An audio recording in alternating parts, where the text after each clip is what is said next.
everybody. Thank you very much. You all set?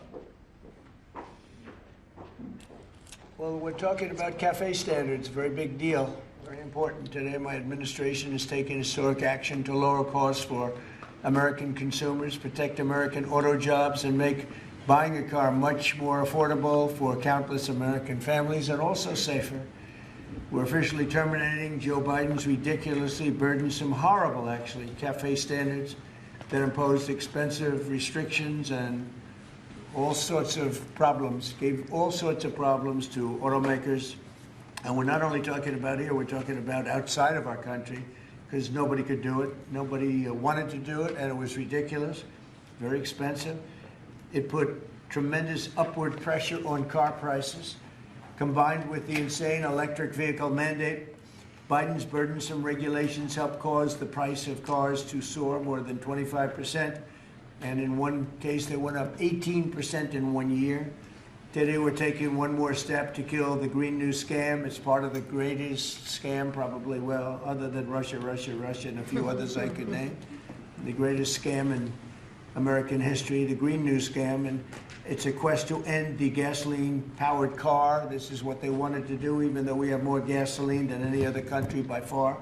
And people want the gasoline car. They want everything. They want electric. They want to have lots of alternatives, but they do want the gasoline car. Right now, it's leading away by a lot. The car business is a very interesting business, but we want to keep it that way.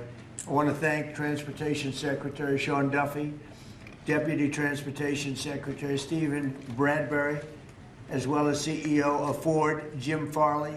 Jim, where is Jim? Let's see. Hi, Jim. Congratulations. You're doing a great job.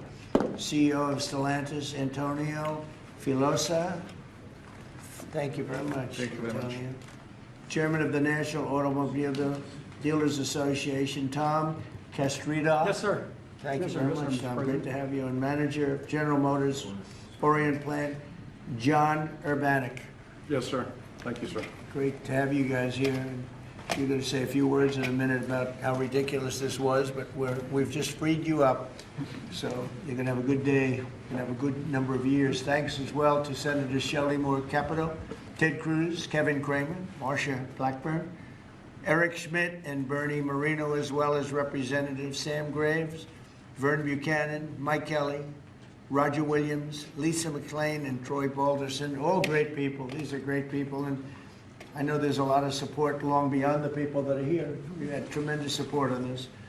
From day one, I've been taking action to make buying a car more affordable. I signed an executive order to end the unfair, expensive electric vehicle mandate. As you know, we had to have an electric car within a very short period of time, even though there was no way of charging them and lots of other things. It would have cost $5 trillion to build the charging plants. And as you know, in certain parts of the Midwest, they spent, to build 9 chargers, they spent $8 billion. So that wasn't working out too well. That was done before me, by the way. I wouldn't have let it go forward. We're canceling the EPA's absurd tailpipe emission standards, one of the most important things that I've never had a group of people come to me more powerfully and really just devastated that they had to do it. It was killing them, than the automobile manufacturers, the tailpipe emission standards. And I can tell you, your people at Ford were coming to me all the time, and they were saying, like, please, it doesn't do anything, and it's killing us. And it's driving the cost through the roof. And we revoked Biden's emissions waiver for California so that California communists could not regulate the automobile industry and ruin the entire nation of automobiles. And they were doing that too. But we have that now under control also with your governor, who's got much more than he can control. Now, under the new rules being issued today by Secretary Duffy, the Department of Transportation will rescind the Biden fuel economy prices. And I hate to say that because they were really not economy. They were really, they were anti-economy. They were horrible what they were doing to the costs and actually making the car much worse. But these policies forced automakers to build cars using expensive technologies that drove up costs, drove up prices, and made the car much worse. The action is expected to save the typical consumer at least $1,000 off the price of a new car, and we think substantially more than that. Under the Trump administration, $70 billion are now being invested in the American auto industry. Ford has announced it will invest $5 billion across its Kentucky and Michigan plants. Is that a correct statement? That's right. That's a lot, $5 billion. You could do more. Creating at least 4,000 new jobs. Stellantis announced that it will invest $13 billion to expand its U.S.-based manufacturing by more than 50% and open new manufacturing facilities across the country. And I think a big part of that is also the tariffs. Because of tariffs, they're coming in, not only the automobile industry, AI, we're leading China in AI, we're leading everybody in AI, we're leading everybody in everything. We have the hottest country right now. I will tell you, a lot of political people behind me, great political people, very successful political people. We have the hottest country anywhere in the world. 1 year ago, we had a dead country, and now we have the hottest country anywhere in the world. And it started from November 5th, but it also started when we did the tariffs, and we've had tremendous support on the tariffs. It's bringing in trillions of dollars of wealth. It's bringing in national security. And I've stopped 8 wars, and of the 8 wars, 5 of them have been because of tariffs and trade. So they're very important. And General Motors plans to invest $4 billion as it brings its manufacturing back to the United States from Mexico. After falling by 5% under Biden, U.S. auto production has surged by 10% so far this year. You know, I won the auto workers vote, but now even the head of the auto workers said Trump is the greatest president we've ever seen.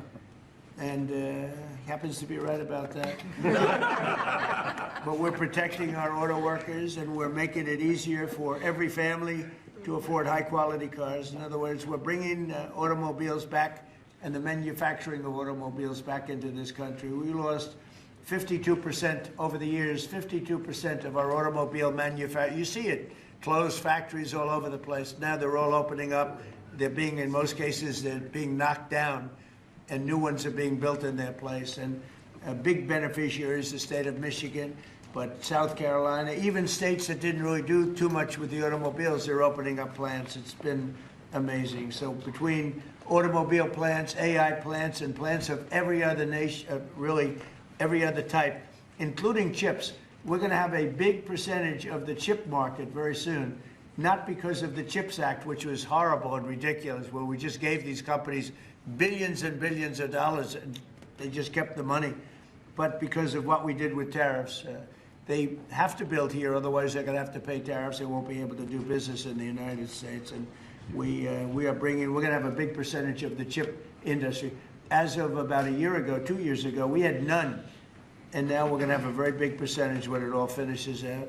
So I'd like to ask Secretary Duffy to speak, and then Mr. Farley, and then Filosa, and Urbanik, and Castrita.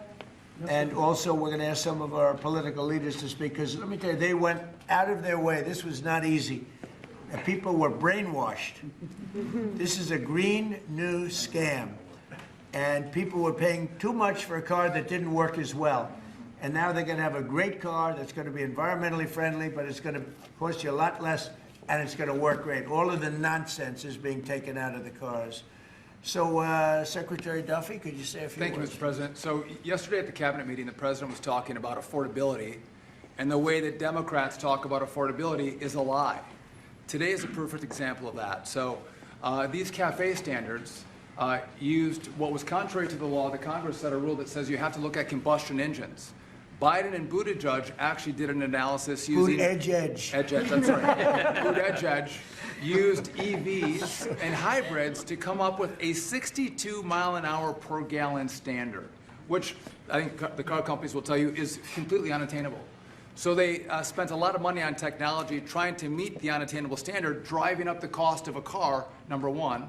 And then number two, if they couldn't meet the unattainable standard, they had to trade for carbon, costing billions of dollars, and again, driving up the price of the car. So, Mr. President, what Democrats were doing were not making cars more affordable, they're making them less affordable. The consequence of that is going to be that more Americans can afford to buy a new car, which means they're going to be safer on the roads because of all the great new technology we have that save lives. So we'll have less death on American roads. These rules are going to allow the automakers to make vehicles that Americans want to purchase, not vehicles that Joe Biden and Buttigieg wants them to build, which is important. But also, this is important for American jobs. The more cars we sell, the more jobs we have in this country. And so this is jobs, this is freedom, and this is common sense, Mr. President. So thank you for your leadership. And I appreciate what the Senate did with the big, beautiful bill and what we've done here today. So thank you. Thank you very much. A big, beautiful bill is, it's something. It's amazing. Wait till the people see the benefits and the lower taxes that they're going to have, lower regulations. So, how about Ford? Mr. President and Secretary, all the important lawmakers here, competitors, today is a victory of common sense and affordability. We're very proud of Ford to be the #1 auto producer in our country. 80% of the vehicles we sell here we make in our country. Great. And we never left, unlike many of our competitors. We're the #1 exporter, and we have the most auto factory workers. And this CAFE standard that is aligned with customer demand is the right move for a lot of reasons. We were #2 last year in EV sales, we were #3 in hybrid, and we're the leading brand for combustion. We believe that people should be able to make a choice, as you said, Mr. President, and we will invest more in affordable vehicles. This allows us to invest in affordable vehicles made in the U.S., which we will take the lead on, and will allow us to make vehicles more affordable. So thank you for making this step for all of you. Thank you very much. One of the other things we're doing, it's separate from this meeting, but I think everybody here would agree with it. If you go to Japan, where I just left, and if you go to South Korea and Malaysia and other countries, they have a very small car, sort of like the Beetle used to be with the Volkswagen. They're very small, they're really cute, and I said, how would that do in this country? And everyone seems to think good, but you're not allowed to build them. And I've authorized the Secretary to immediately approve the production of those cars. So you'll be able to buy, they really are, they're actually, some of them are really beautiful, actually. If you take a look, Honda, some of the Japanese companies do a beautiful job. But we're not allowed to make them in this country, and I think you're going to do very well with those cars. So we're going to approve those cars. Would you like to say something about that? Well, no, just that he never stops working, so even when he's on Asian time, he's calling me at midnight in the States. But he gave me the directive to clear the regulations on this, which we have. And so if Toyota or any other company wants to make smaller, more affordable cars, fuel efficient, we have cleared the deck so they can make them in America and sell them in America. They're really nice and less expensive, and it really gives people a chance to have a car, you know, have a brand new car as opposed to a car that maybe isn't so great. And so you car companies start thinking about that. I think it's going to be a tremendous market. Please, would you like to say something? Thank you, Mr. President. It's a great day for us at Stellantis today, because it's the day when we see CAFE regulation reconciled with real customers' demand. That's why at Stellantis we decided to invest to Jeep, Ram, Dodge, and Chrysler $13 billion in the next 4 years, increasing production by 50%, delivering to the market 5 new vehicles, and creating 5,000 additional jobs. That's because we believe in what you, Secretary Duffy, and all your team is doing in this country. We believe in growth, and we are ready to invest even more. So thank you very much. Thank you very much also for this great news of the K cars, which we are very interested into. And we are very looking forward to work with Secretary Duffy, your team, in the future for the next steps. Thank you very much. We'll get ready for those cars because we've already cleared the way. You can start right away. We will. Thank you very much, Mr. President. Thank you very much. Please. Mr. President, thank you so much for having me. Thank you very much. We support your leadership for this issue that is so important to the auto industry. I'm here representing the hard-working men and women of Orion Assembly in Michigan. Right. The facility, our manufacturing facility there, is currently going through a retool so that we can build additional U.S. manufactured pickup trucks and full-size sport utilities for our customers, and we're so excited about that. And thank you for your support. Secretary Duffy, thank you as well. And this is largely coming in because of the tariff situation. We're taking in trillions of dollars, actually, trillions, and we have so many other advantages, but these great companies are coming back to the United States. They left the United States. If somebody was sitting behind this desk that knew what they were doing, that wouldn't have happened. They would have said, well, you can sell your car here, but we're going to put 100% tariff, and you would have never had the auto industry leave. We lost more than 50% of our auto industry, and now it's all coming back, and I think it's coming back. Ultimately, it's going to be bigger. I believe it's going to be bigger than it was before, actually. But it's an honor to have you here, and please, would you like to say Mr. something? President? Thank you very much. Tom Castriota, sir. I'm the chairman of National Automobile Dealers and represent 18,000 dealers in the country, along with 3,000 heavy-duty truck dealers.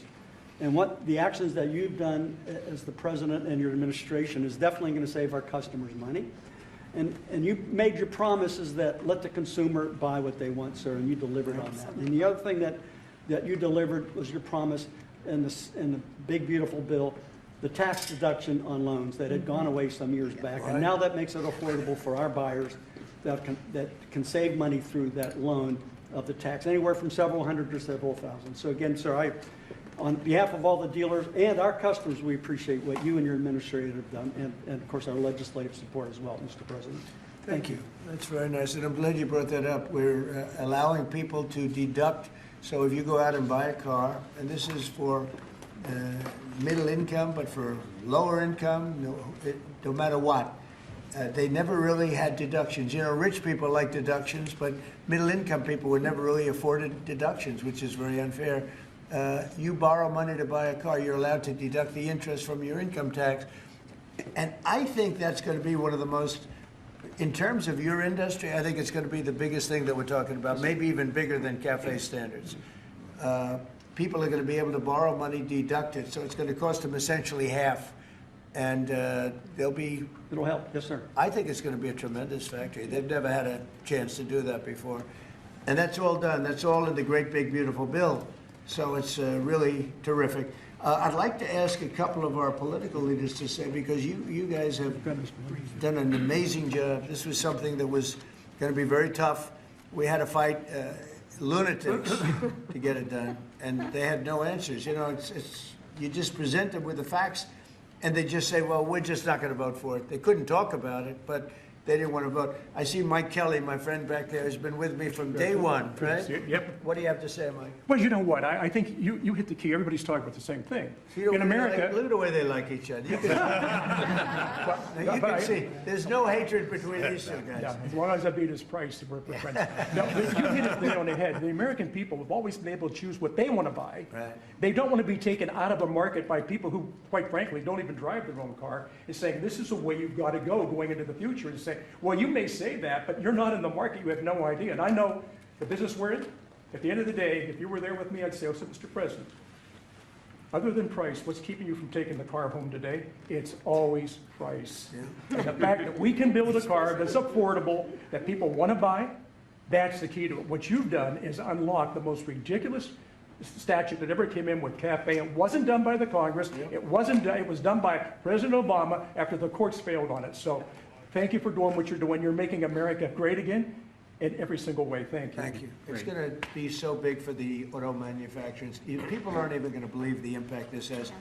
You know, Mike used to come to my rallies all the time, and we'd have a rally. It was like 0 degrees. It was freezing everywhere, and he'd sit there without a shirt on. And I didn't need that, you know. I didn't say it was pretty, but he would sit there in the cold, and he didn't mind it at all. I said, that's one tough cookie, right? You lit it up. We didn't need any heat. You were there. We had a good time. We had a lot of great rallies, right? We did. Pennsylvania. Please, Mr. Congressman. Thank you, Mr. President. I represent the dealer body. I'm a dealer, and we got some other dealers in here, but this is huge for the dealer body, the local car dealer. We're going to be able to sell what the customer wants. The manufacturer's going to make what the customer wants. We've got all kinds of options to the big bill that's going to enable people, as we talked about, to deduct payments and so forth. As we say in the business, they've never been cheaper than they are today, Mr. President.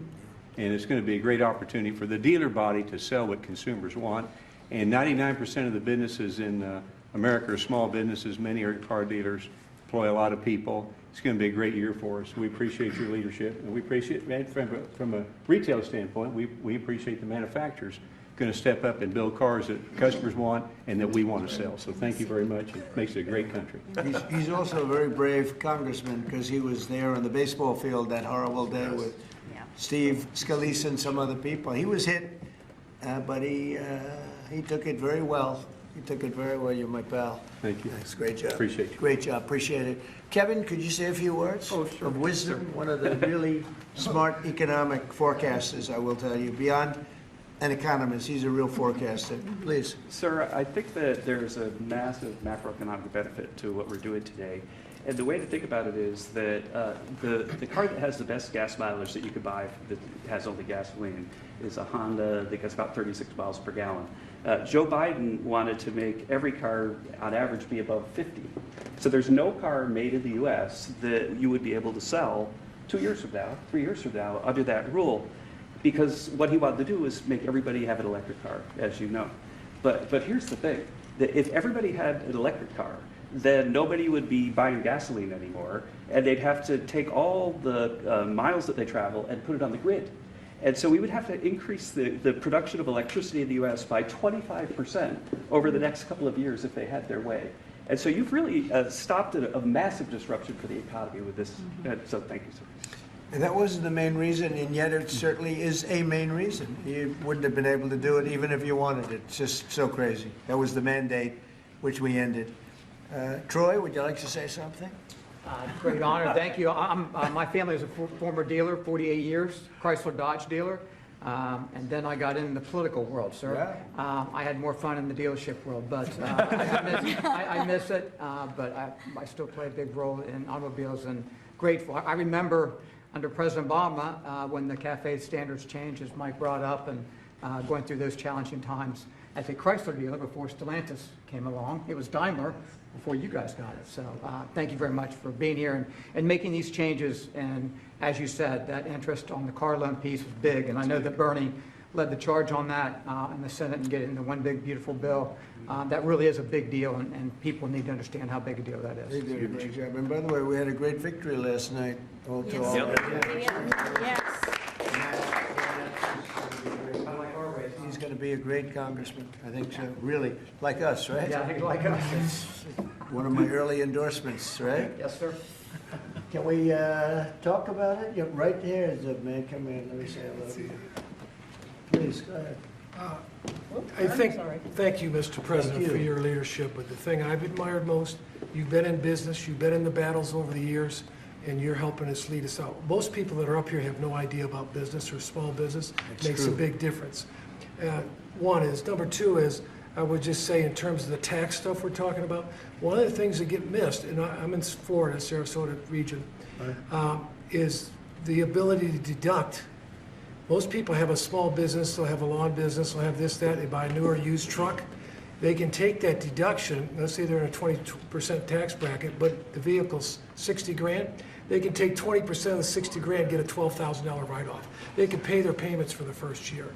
That's a powerful tool we don't talk about, I don't know why, but at the end of the day, because of what you've put in place, full expensing, that's the tool that would use. And you could just think about all the people in Florida, just general places, they're buying old vans or new vans, they're buying trucks, mainly trucks, and they're getting a deduction. They don't even have a payment for a year. That's right. So it's one of the best things for One Ford of the and everybody biggest else. things in the Yeah, expensing. expensing is a powerful tool. They can write the whole asset off the first year, take that deduction, put $12,000 in their pocket on a $20,000. Well, let me mention one other thing. They got into the e-vehicles, electric cars.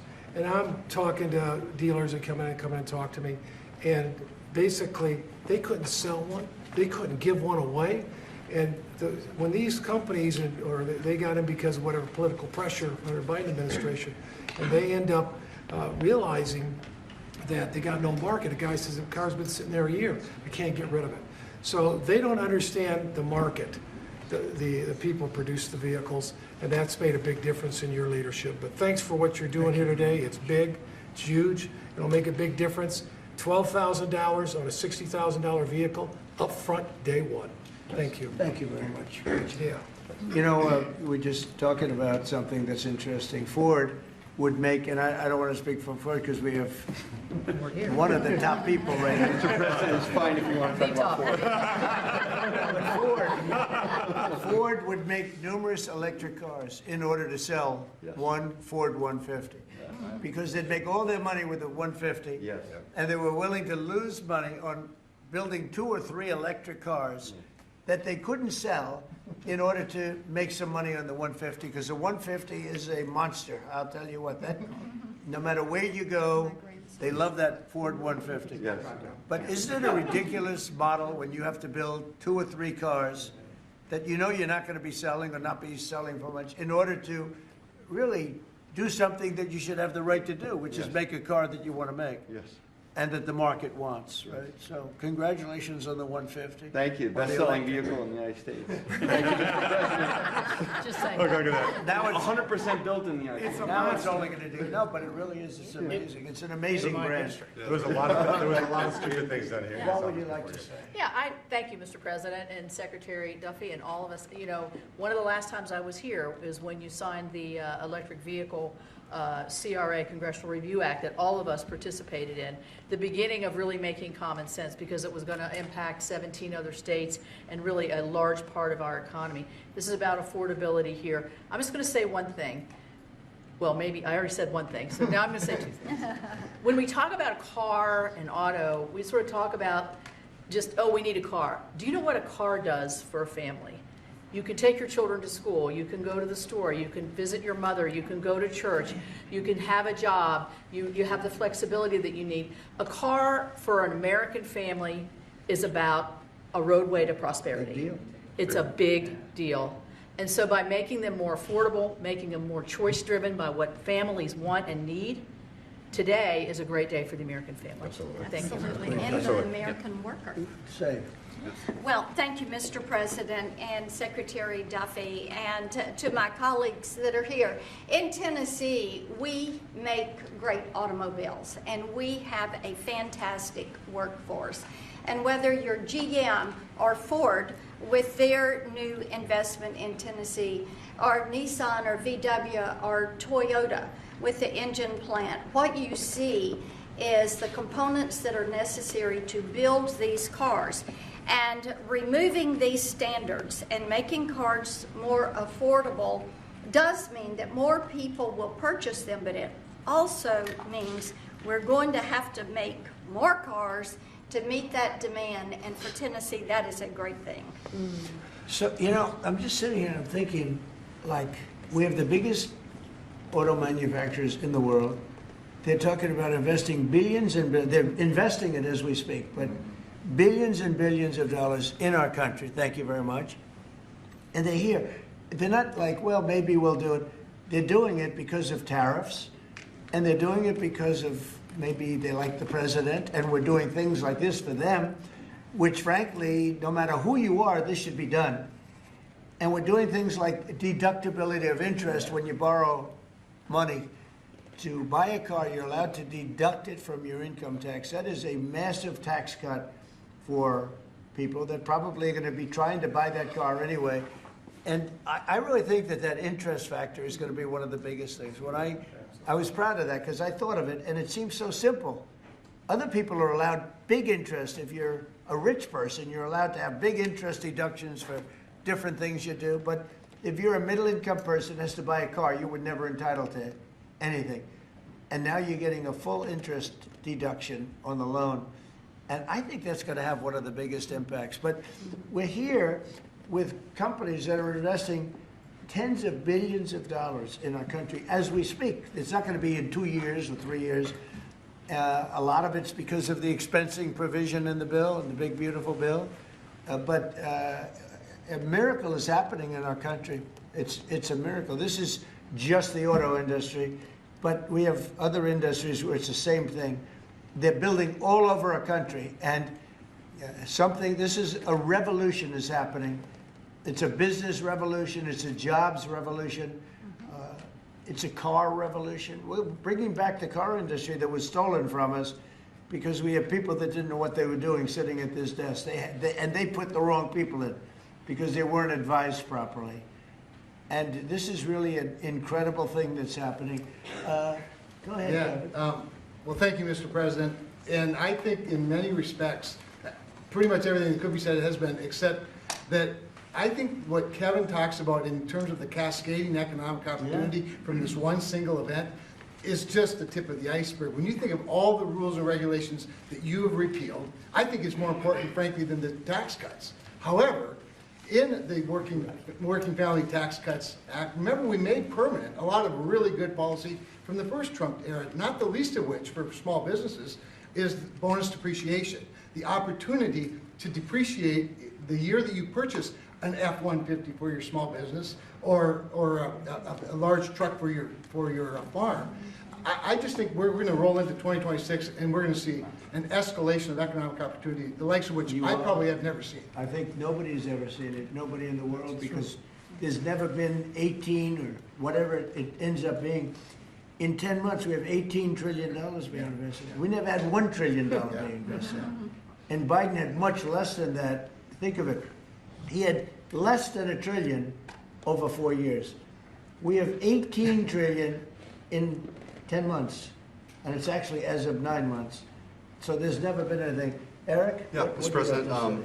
thank you. And on behalf of the people of the great state of Missouri, who we actually make things from F-15s to F-47s now, thanks to you. We'll be building the F-47 and then F-150s. And those are real jobs.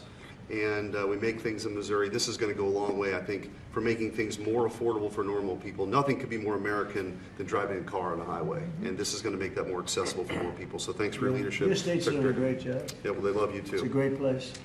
Thank you. Please.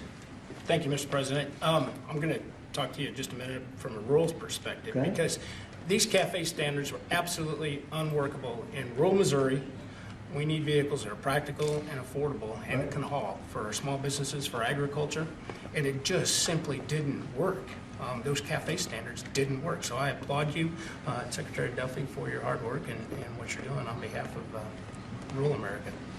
Well, it was keeping a lot of manufacturers out of our country, too. They said, we're not going to, are you crazy? They thought, outside manufacturers thought we were absolutely insane with all of the different things that were just made up nonsense. It was like made up, it was really made up by people that hate our country, I really believe. Does anybody else have anything to say? I'd say about two quick things, Mr. Oh, President. no, Bernie, I didn't see you. Two quick things I think are really important.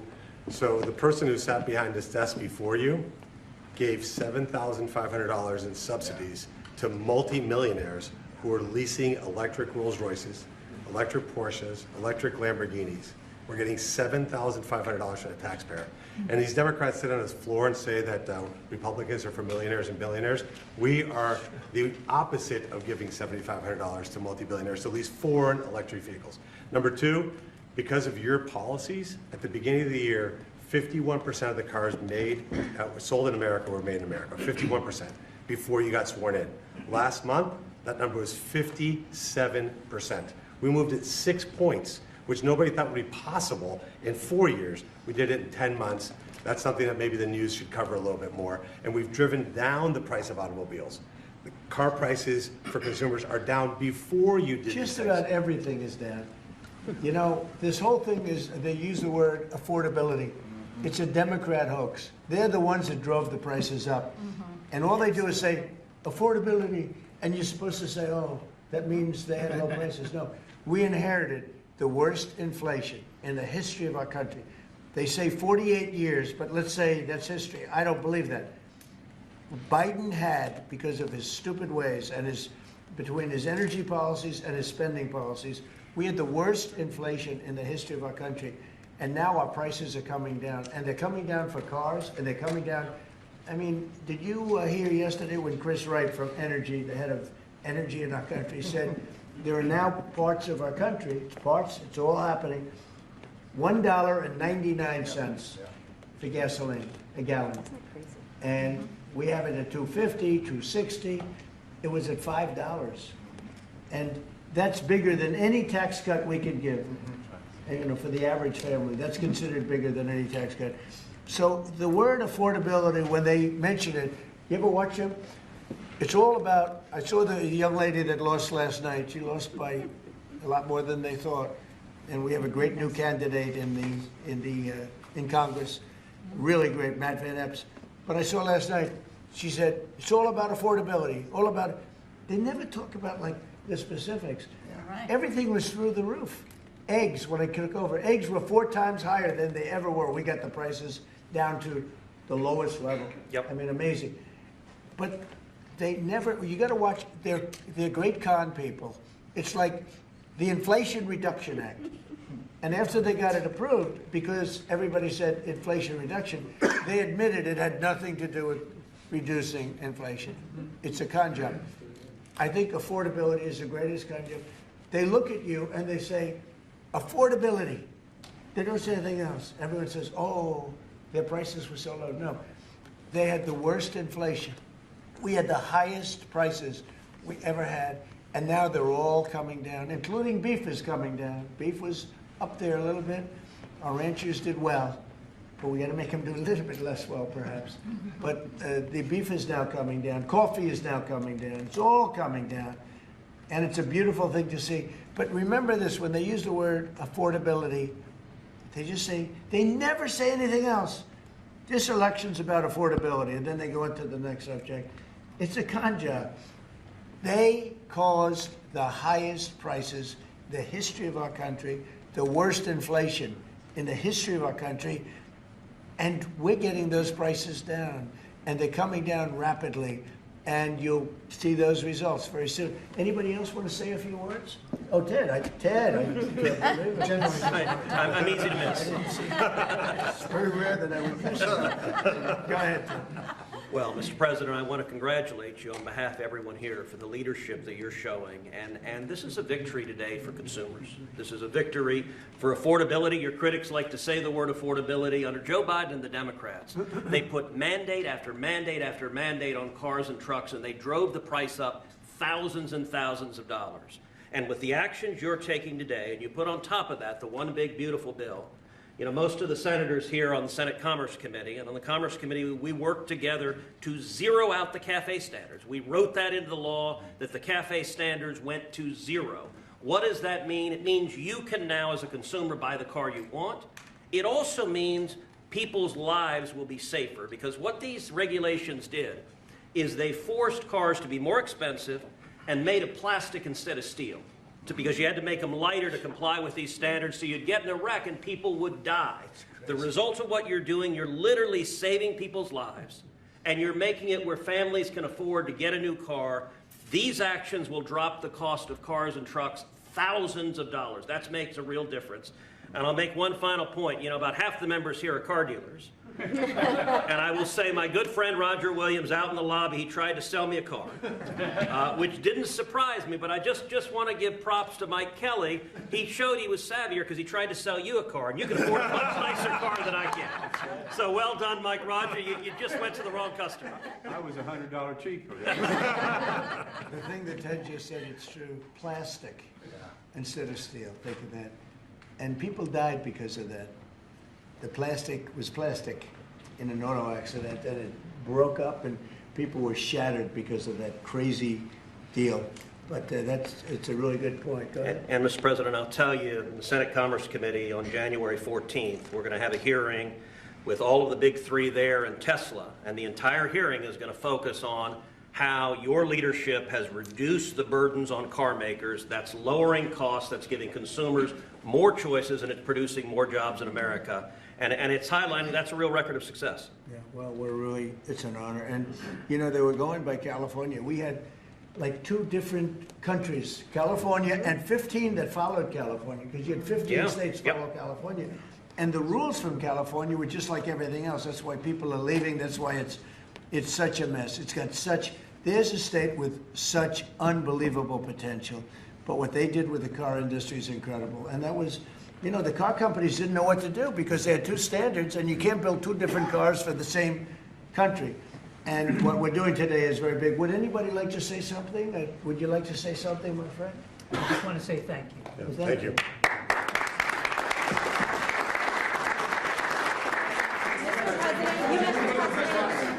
Mr. President, thank you. And, Once and we again, love you, Brian. oh, I love you too, Mr. Okay. President. I've always said, He's a good man. well, Go I ahead. appreciate that. I've always said you've tackled the three M's: mortgage, munchkins, and marriage. You've solidified all of those. I'll add motor vehicles to that now. My question, I got one about consumer confidence. We just came off on the record high Black Friday, up 9.1%. Record high, highest ever, biggest amount ever purchased in one day. Yeah. Which I think counters this narrative of affordability, because apparently the Americans are spending money. So I want to see, how do you view that for a consumer confidence being so high going into Christmas and going into next year? And I do have one for the auto group after you. Yeah, I just think that we have tremendous confidence in the country. You know, one of the things in terms of confidence, if you go back a year and a half, you know, it's amazing, we're like into 10 months already, but you go back a little bit before the election, because after November 5th, it started changing rapidly, even though we weren't running it until January 20th.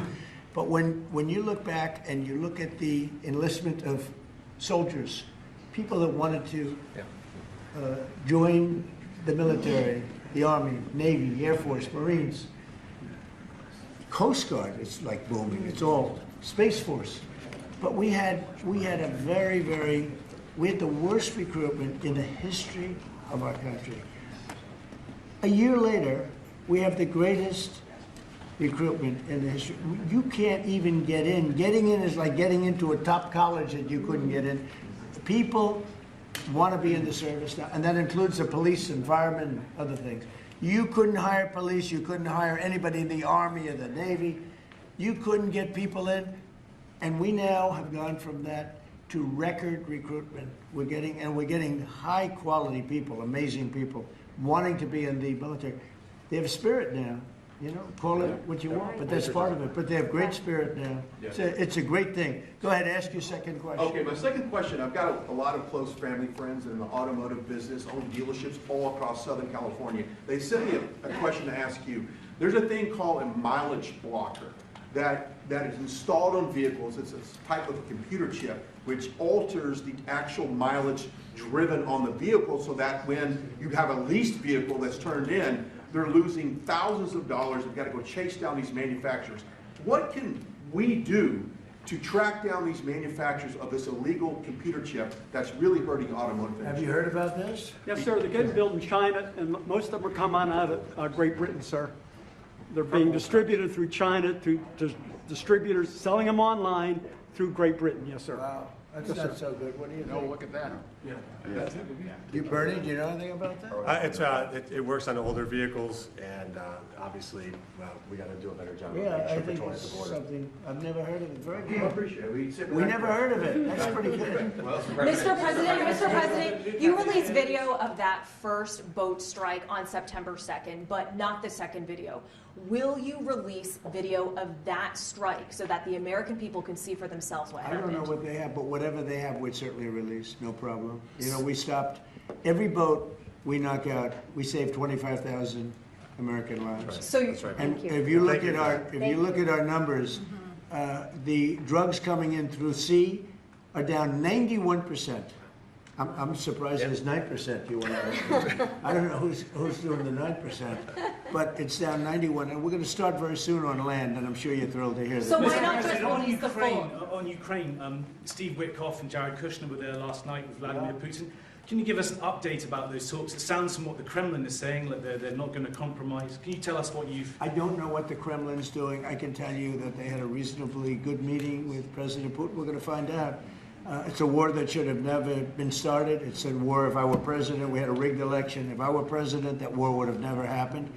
It's a terrible thing. But I thought they had a very good meeting yesterday with President Putin. We'll see what happens. It's, you know, when I was in this office and I talked about no cards, I said, you have no cards. That was the time to settle. I thought that would have been a much better time to settle. But they, in their wisdom, decided not to do that. They have a lot of things against them right now. But you have President Putin had a very good meeting yesterday with Jared Kushner and with Steve Witkoff. What comes out of that meeting, I can't tell you, because it does take two to tango. You know, Ukraine, I think we have something pretty well worked out with them. They're very satisfied, considering. But the sad part is, if our president, no war would have ever happened. They would have had 100% of their territory. Nothing would have happened. It's a very sad situation. So think of this. Last month, 27,000 soldiers.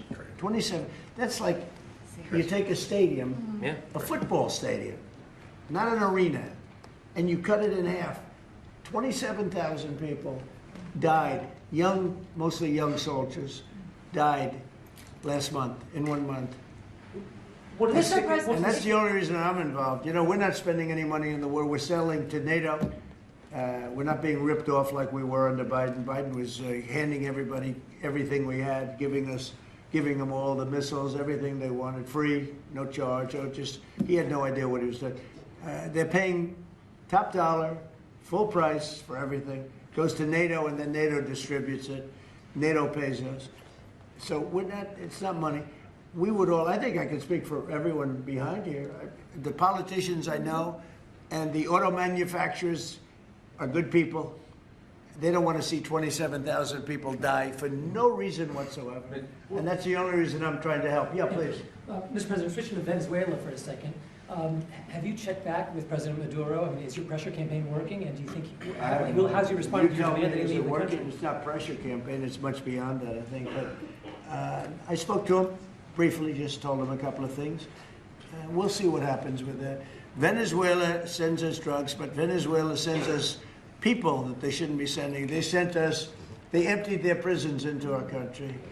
They sent us killers, murderers. They sent us drug dealers at the highest level.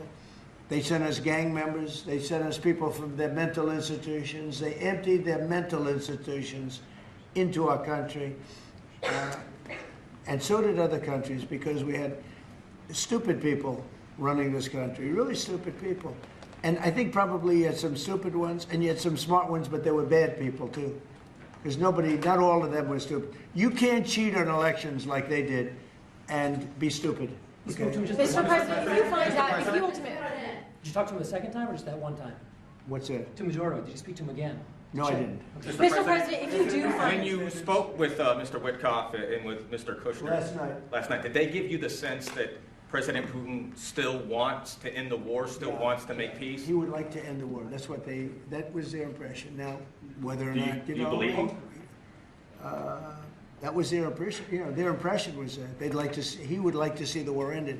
I think he'd like to get back to dealing a more normal life. I think he'd like to be trading with the United States of America, frankly, instead of, losing thousands of soldiers a week. But their impression was very strongly that he'd like to make a deal. We'll see what happens. Mr. President, in the boat strikes, if it is found that survivors were actually killed while clinging on to that boat, should Secretary Hegseth, Admiral Bradley, or others be punished? I think you're going to find that this is war, that these people were killing our people by the millions, actually, if you look over a few years. I think last year we lost close to 300,000 people were killed. That's not mentioning all the families. Have you seen what happens with the families of not only the people killed, the people that are trying to get their son or their daughter off of this poison that they've been fed? I think you're going to find that there's a very receptive ear to doing exactly what they're doing, taking out those boats. And very soon we're going to start doing it on land too, because we know every route, we know every house, we know where they manufacture this crap, we know where they put it all together. And I think you're going to see it very soon on land also. Yeah, please. So to be clear, you support the decision to kill survivors after the initial I strike? support the decision to knock out the boats. And whoever's piloting those boats, most of them are gone.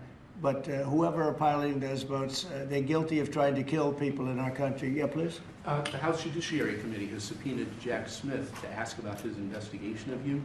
I wondered, for a deposition, I wondered if you'd prefer to see that as a hearing so that the American public can see the questions and the responses more easily. I'd rather see it probably at a hearing. Look, Jack Smith is a thug.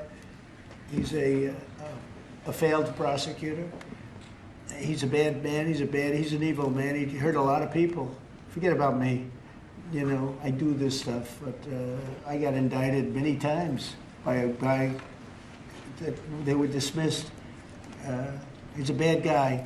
He's a sick man. There's something wrong with him, actually. I think Jack Smith is a sick man. There's something really wrong with him. I'd rather see him testify publicly because there's no way he can answer the questions. But Biden knew this was going along. Kamala knew it was going along. And there's a lot of things happening right now that they don't like. One of the things is the auto pen. Everything he signed, almost, with the exception of the pardon of his wonderful son, Hunter, just about everything he signed was not signed by him. He had no knowledge of it. He didn't know what it was. People sitting around the beautiful Resolute desk knew exactly what it was. And those people are guilty, in my opinion, of a major crime. Everything that was signed by that auto pen, the man operating the auto pen, and I'm sure there are more than one, because I think some of the people can operate it themselves. Some of the high-level people operated themselves. They would just go in and sign his name with an auto pen onto very important documents, not only pardons, but policy, maybe CAFE standards, okay, as an example. Who signed CAFE? If you ask Biden, what's a CAFE standard, he would have absolutely no idea.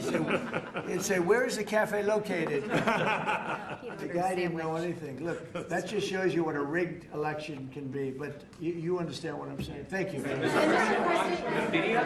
You've had conversations with Jensen. Right, so smart man. In your conversations with him, have you kind of given a sense of where you are with export controls and the types of chips that NVIDIA can give to China? He knows very well. He's done an amazing job. NVIDIA, very good. Yeah. Mr. President, when do you expect for phase 2 of the Gaza peace plan to be implemented? Well, it's going along well. You know, they had a problem today, I understand, with a bomb that went off and hurt some people pretty badly, probably killed some people. They're telling me it just happened. But it's going on very well. We have peace in the Middle East. People don't realize it. We have tremendous support. 59 countries. There's tremendous support. But phase 2 is moving along. Yeah, it's going to happen pretty soon. Mr. President, did you speak with House Republican leadership about your decision to pardon Congressman Henry Cuellar? And are you concerned that you made a vulnerable Democrat perhaps less vulnerable with that decision? It didn't matter. He's a respected person. He was treated very badly because he said that people should not be allowed to pour into our country. And he was right. He didn't like open borders. He was on the border. You know, he represents a very respected man. He represents the people on the border. And he saw what was happening. And as soon as he made that statement, I then said, I'll bet he gets indicted. And that's what happened. You know, I put out my truth from that. Well, I did a truth. Wonderful truth. We love truth. But what happened is he got indicted for speaking the truth. And his wife got indicted, Imelda. And that's sort of a first. Usually they leave the wives alone, right? Don't they, Congressman? Yeah. Typically they indict somebody, put him in jail for the rest of his life, but the wife can just sit home and cry, or she'll find a new man, you know? A lot of times they find a new man that makes them much happier. In fact, a lot of times they like that man better than the one that's in jail. Go ahead. Thank you. The mayor of Minneapolis, Jacob Frey, is saying that he's actually proud to have the largest Somali community in the country, and his police chief... Well, then he's a fool. Well, his police chief is also saying... I wouldn't be proud to have the largest Somalian. Look at their nation. Look how bad their nation is. It's not even a nation. It's just people walking around killing each other. Look, these Somalians have taken billions of dollars out of our country. They've taken billions and billions of dollars. They have a representative, Ilhan Omar, who they say married her brother. It's a fraud. She tries to deny it now, but you can't really deny it because, you know, it just happened. She shouldn't be allowed to be a congresswoman, and I'm sure people are looking at that. And she should be thrown the hell out of our country. And most of those people, they have destroyed Minnesota, okay? Minnesota, you have an incompetent governor. You have a crooked governor. He's crooked as hell, but he's incompetent. Waltz he should be ashamed. That beautiful land, that beautiful state, it's a hellhole right now. And the Somalians should be out of here. They've destroyed our country. And all they do is complain, complain, complain. You have her. She's always talking about the Constitution provides me with, go back to your own country and figure out your Constitution. all she does is complain about this country. Without this country, she would not be in very good shape. She probably wouldn't be alive right now. So Somalia is considered by many to be the worst country on earth. I don't know. I haven't been there. I won't be there anytime soon, I hope. But what Somalia, what the Somalian people have done to Minnesota is not even believable. It's not even believable. And a lot of it starts with the governor. A lot of it starts with Barack Hussein Obama, because that's when people started coming in. And you have to have people come in that are going to love our country, cherish our country. They want to kiss our country goodnight. They talk about our country. We want them to pray for our country. This is not the people living in Minnesota. And she's a disaster. She should not be, and her friends shouldn't be allowed. Frankly, they shouldn't even be allowed to be congresspeople, okay? They shouldn't even be allowed to be congresspeople, because they don't represent the interests of our country. Anybody else? Mr. President, you on Somali immigrants. The automakers spent billions on meeting the Biden EV rules. Should they be able to recoup that somehow, given the change? No, I'm not doing it. No. I'm not letting them recoup. They're going to do just fine. You know how they recoup? From this point forward, they'll do very well. Can you also talk about the USMCA and what you're thinking about renegotiating that with the automakers? Well, we're you know, that's just an ongoing thing. It expires in about a year, and we'll either let it expire or we'll maybe work out another deal with Mexico and Canada. But look, Mexico and Canada have taken advantage of the United States, like just about every other country, in all fairness. It's not them, I'm not blaming them. But every country, because we had stupid people running our country. We had a lot of stupid people running. That's why we have $38 trillion in debt. But the beautiful thing about the tariffs is we'll start paying off that debt. The money coming in, they're finding money in our country now that they never knew existed. The other day, $30 billion. Where did it come from? I said, why don't you check the tariff shelf? They said, sir, that tariff hasn't started yet. It doesn't start till January. I said, no, it started 2 months ago. They called back, sir, you're right, it was from tariffs. No, we have a whole different country. I hope the Supreme Court, I pray that the Supreme Court understands the importance of the sensible, really, I mean, this would be country threatening if something happened with regard to that. You know, the people that brought that case are bad people. They're very bad people. They hate our country. They represent foreign countries, including China. But they represent, and China's paying us a lot of money now in tariffs, but they represent people that really don't like our country much. And I know some of them, and they're scum. In my opinion, they're scum. They're absolute scum. And they're not suing for any good reason. They're just suing to see if they can stop it, because they make money if this country does badly. You know? So, but we're taking in trillions of dollars. We're stopping wars. We have great national security because of tariffs.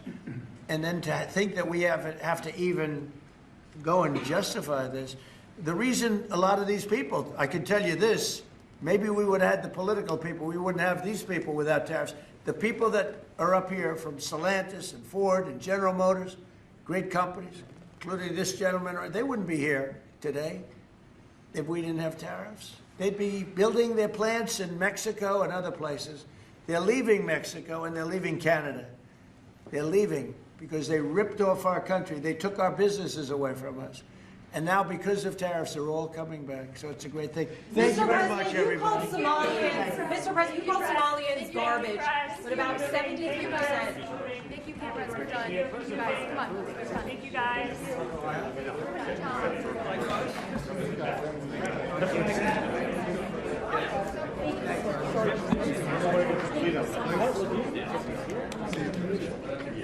Yeah, exactly.